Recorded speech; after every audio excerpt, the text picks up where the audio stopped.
What more could you tell us on KD's hamstring situation and your level of concern with how long it could linger?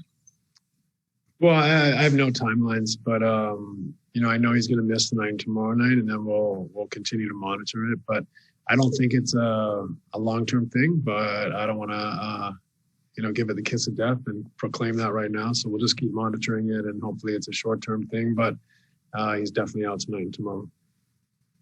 Before Saturday, the last time a starting five for the Nets all scored 15 points was back in 1999. I know you have, multiple guys who can go off on a given night, but what is that kind of balance an indicator of with your group? I think it shows where we can go. It's impossible for that to be a nightly model, I think. It's more an anomaly. But the fact that the ball's moving and we're creating opportunities for one another, and that everyone's getting opportunities, that shows that we're willing and that we can form into something quite formidable collectively. So that's exciting.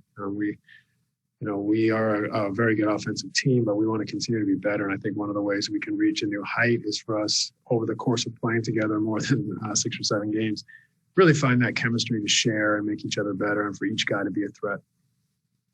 Brian Lewis with the New York Post. Hey, Steve. With DeAndre, I just wanted to check to see whether the personal issue or family issue, is it something that you figure is sorted out and over with, or is it something that you figure could, I guess, be something that you'll have that will come and go over the course of the season or the immediate future? No, it's over. We're excited to have him back, and we missed him, and he'll be ready to go tonight. Greg Logan with Newsday. Steve, 2 things about DeAndre. First of all, do you still keep Bruce Brown in the starting lineup with him, although obviously DeAndre would play center? And second, do you kind of try to lean on the same formula that you used against Indiana with such a heavy emphasis on defense and protecting the paint?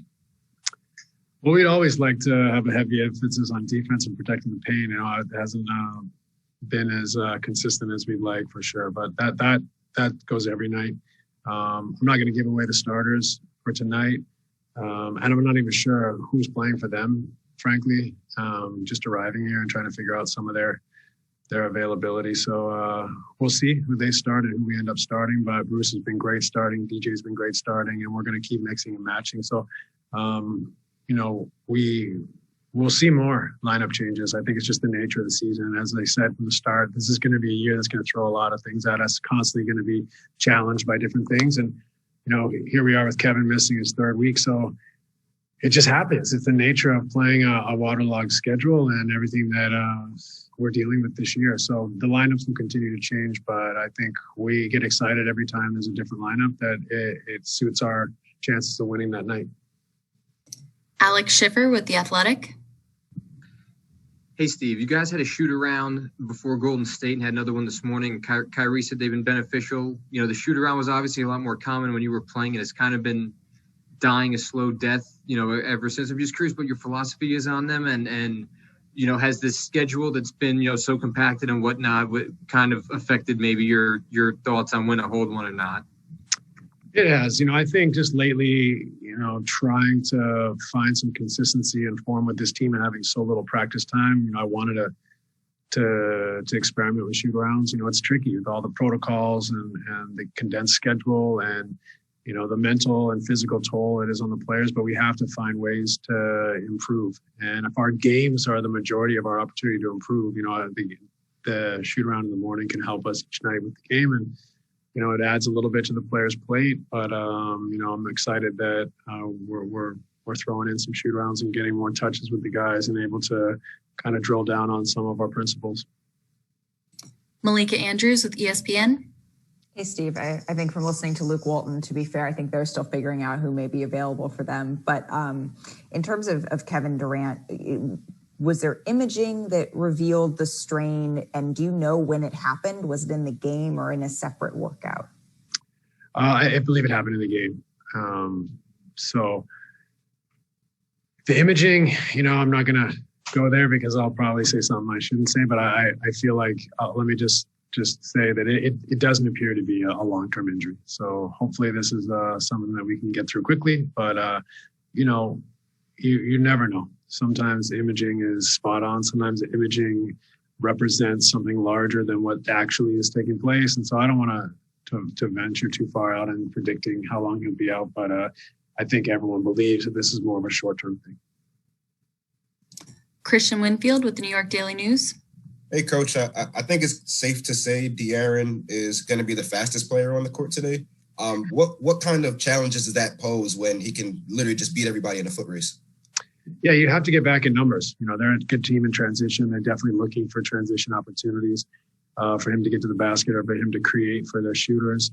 We have to get back and turn and face, see the ball, recognize where we can give support and show a crowd. And if we can do that consistently, we'll give ourselves a better chance to win.